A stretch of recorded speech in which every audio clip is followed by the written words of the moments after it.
이은혜 씨 빼고는 직접 만나본 적은 없는데, 이은혜 씨는 남성 강력범죄 피의자하고 크게 다르지 않았어요. 기본적으로 죄책감이 없었으니까. 지금 일선 수사관들 중에서 살인을 경험한 경찰이 얼마나 되겠습니까? 1년에 300건이면요 전국 경찰서가 286군데 있거든요. 이 얘기는 뭐냐면요, 대부분의 경찰은요 살인사건 한 번 수사해보지 못한다는 거예요. 우리나라가 강호순을 마지막으로 연쇄살인이 없어졌어요. 그게 2008년 말이거든요. 2008년도 이후로 CCTV가 급격하게 보급이 되면서 강력사건들이 기하급수적으로 줄기 시작합니다. 연간 15만 대에서 10만 대 정도의 CCTV가 보급이 돼서 현재는 방범용 CCTV가 200만 대가 넘어가고 있고요. 민간 CCTV도 2천만 대가 넘는 상황입니다. 그리고 그 무렵에 어마어마한 사건이 벌어지는데 아이폰이 세상에 나오게 됩니다. 어마어마한 혁명이죠. 모든 사람들의 손에 카메라가 생기게 되죠. 그걸 실시간으로 올릴 수 있는 SNS가 발달하게 되고요. 그러면서 검거될 가능성이 어마어마하게 높아졌기 때문에 거기에 대한 반대급부로 강력범죄 발생이 어마어마하게 줄어들게 됩니다. 지금 우리나라를 방문한 외국인들이 하나같이 하는 얘기들 중에 하나가 안전하다는 거죠. 밤에도 안전하게 돌아다닐 수 있고 절도가 일어나지 않고. 왜 그렇습니까? 카메라가 사방에 있기 때문이죠. 쉽게 얘기하면 우리나라는 전 세계적으로 가장 안전한 나라에 속합니다. 김서영 사건 같은 경우는 수사기관이 너무 오래간만에 이런 종류의 사건을 접해가지고 이제 헛갈린 거고요. 그리고 김서영은 약물로 사람을 죽였어요. 이 약물은 알코올하고 같이 써야지 효과가 있고요. 이 약물 단독으로는 수면제적인 효과 정도밖에 없기 때문에 사람을 죽이기가 굉장히 어려운 약물이에요. 그러다 보니까 지금 일선 수사관들 중에서 살인을 경험한 경찰이 얼마나 되겠습니까? 1년에 300건이면요 전국 경찰서가 286군데 있거든요. 이 얘기는 뭐냐면요, 대부분의 경찰은요 살인사건 한 번 수사해보지 못한다는 거예요. 왜냐하면 살인사건도 일어나는 동네에서 계속 일어나죠. 그러면 안 일어나는 평화로운 동네에서 살인사건이 일어나면 이거 수사할 수 있습니까? 할 수야 있지. 근데 경험이 없잖아요. 기본적으로는 약물로 인한 사망사건이고 여성이 살인자인 사건은 굉장히 드물어요. 특히나 약물로 살인을 한다는 거는 굉장히 상상하기 쉽지 않고, 김소영 같은 경우는 수사를 받는 와중에 또 한 명을 추가로 더 살인을 했죠. 정말 드문 거예요. 대부분 수사를 받게 되면 멈추죠. 멈추고 증거를 인멸하려고 하는데 김소영은 사람 한 명 더 죽인 겁니다. 아주 특이한 케이스죠. 반대로 얘기를 하면 수사기관으로서는 그만큼 상상하기 어려운 사건이었어요. 저는 여자 강력범죄 피의자 이은혜 씨 빼고는 직접 만나본 적은 없는데, 이은혜 씨는 남성 강력범죄 피의자하고 크게 다르지 않았어요. 기본적으로 죄책감이 없었으니까. 대체적으로 교도소에서 강력범죄 피의자들을 만나면, 혹은 강력범죄로 복역했던 사람들을 만나면 그때 당시에 일을 굉장히 후회하고 있습니다. 대부분은 다 후회해요. 이은혜 씨는 뭐 그런 게 전혀 제가 만났을 때는 그때 왜 그랬을까 이런 얘기를 들어본 적이 없는 것 같아요. 어떻게 하면 이 사건이 살인사건으로 번지지 않을까에 최대한 집중을 했었고, 그때 당시에 그런 일을 자기가 저질렀던 것에 대해서 어떤 후회라고 해야 되나요? 그런 거는 들어보지 못했어요. 그것이 알고 싶다에 나오면서 되게 이슈화가 됐잖아요. 본인이 그것이 알고 싶다에 제보를 한 거거든요. 제보를 한 직후에 유족들도 이렇게 움직이고 그러니까 낌새가 이상하다 싶어서 그때부터 저를 찾아왔고, 우리가 조사 연습이라고 하죠. 조사 시뮬레이션도 한번 해보고 한 2번 정도 만났는데, 그것이 알고 싶다 나오고 나서 조금 많이 다급해지기는 했어요. 그리고 최종적으로 이제 3월 달에 피해자 유상엽 씨 한정승인 판결문을 저한테 보내주면서 이거 빚 정리하고 수수료로 돈 가져가시고 자기 대신 변호해주면 안 되겠냐 제안을 했었는데, 그때 당시에 제가 거절했죠. 교도소라는 데가요, 쉽게 얘기하면 자기 성질을 컨트롤 못하는 사람들을 모아놓은 곳이잖아요. 이런 사람들을 좁디 좁은 방에 몰아넣으면 어떤 일이 벌어지겠어요? 당연히 다툼이 일상적으로 벌어집니다. 의뢰인이 교도소에 있잖아요. 근데 안에서 싸우는 거야. 안에서 싸우면 이제 페널티가 가해지거든요. 페널티가 가해지면 전화를 사용하지 못하거나 면회를 못해요. 그래서 부모님이 저한테 연락을 합니다. 아유, 우리 아들이 지금 교도소에서 사고를 쳐가지고 면회를 못 간다고, 그러면서 이러건저런 부탁을 합니다. 그런 거 듣는 게 어렵지 않아요. 별일이 다 있고요. 서열이 또 있다고 들었거든요. 그런 서열이 옛날 같지 않아요. 옛날에는 그런 서열이 있었던 것 같기는 한데 요즘은 그런 거 없습니다. 요즘은 그런 서열 싸움 하면 바로 꼰지르죠. 방파 체인지 합니다. 요즘은 그런 서열보다는 그런 게 있죠. 영치금이 많은 경우 많이 베풀 수 있죠. 간식 하나라도 더 줄 수 있고, 그러면 이 친구 편의를 사람들이 많이 봐주겠죠. 이런 건 있습니다. 의뢰인들이 자기 변호사가 자기를 위해서 변호를 잘해주기를 원하잖아요. 어떻게 하면 이 변호사가 나한테 더 잘해줄 수 있을까 고민하다 보면 항상 들어오는 제안들 중에 하나가 공범이 되는 겁니다. 예전에 어떤 일이 있었냐면 부동산 사건이었어요. 불법 청약, 그 다음에 불법 전매 사건이었죠. 그 분이 제안을 하시더라고요. 변호사님, 지금 실소유자는 실거주를 할 수 없어가지고 빈 집이 있는데 거기 들어가서 사시라고.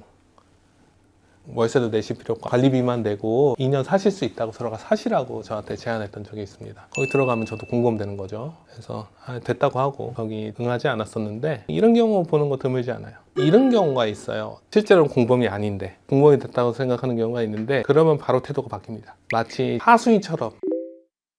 보이스피싱 사건 같은 경우는 다 해외에서 벌어지죠. 최근에 가장 유명했던 게 캄보디아에서 주상복합 범죄 단지에서 보이스피싱을 해가지고 논란이 됐던 사건인데 수백 명이 송환됐죠. 그 사건에서 제 의뢰인도 있었습니다. 그래가지고 저도 사건의 전말을 잘 알고 있는 사람들 중에 한 명인데, 기본적으로 이런 범죄는 우리나라가 치안이 굉장히 높게 유지가 되어 있기 때문에 우리나라에서 잡히니까 외국에서 하는 거고요. 그리고 우리나라 시스템이 외국에서 범죄로 이렇게 시도할 수 있을 만큼 취약점이 있었기 때문에 그렇게 한 건데, 최근에 보이스피싱 전화가 많이 줄었다고 하잖아요. 정부 쪽에서 이렇게 금융권하고 통신사에서 적극적으로 규제를 할 수 있도록 주문을 해가지고 보이스피싱이 굉장히 급격하게 줄었다는 것, 이건 약간 시스템적인 문제가 있어요. 보이스피싱 자체가 많이 좋아지지 않을까. 그 대신 이제 AI가 발전해가지고 또 다른 어떤 범죄 생기지 않을까 저는 생각하고 있습니다. 캄보디아가 거의 태자 단지였나요? 웬치라고 해가지고, 쉽게 얘기하면 어둠의 백화점이라고 해야 되나요? 어둠의 타워 팰리스라고 해야 되나요? 주상복합 거주지가 있고 밑에는 식당도 있고 미용실도 있고 쇼핑할 수 있는 상가가 있는 그런 대규모 단지인데, 거기에 총을 든 경비 세워놓고 이제 도망치지 못하게 해서 범죄를 진행을 하고 인신매매도 안에서 벌어지고 그랬습니다.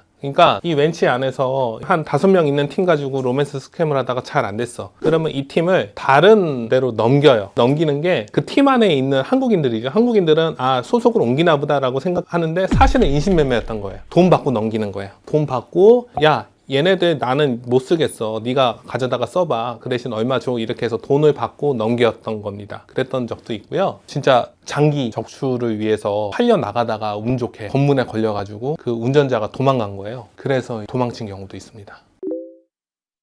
아수라장이 되겠죠. 사법 시스템 자체가 안 돌아갈 겁니다. 권위주의 시대로 바뀌게 되겠죠. 변호사라는 직업은 현대 근대에 와서는 시민혁명을 통해서 발전하게 됐거든요. 시민혁명을 통해서 생겨난 게 인권이라는 개념이 생겨났어요. 그러면서 이 인권의 보루로서 변호사라는 직업이 역할이 점점 커지기 시작한 건데, 그게 없었다면 옛날에 생각하시면 돼요. 원님 재판이죠. 자기가 듣고 싶은 거를 고문을 통해서 들을 수 있는 그런 상황이 되는 겁니다.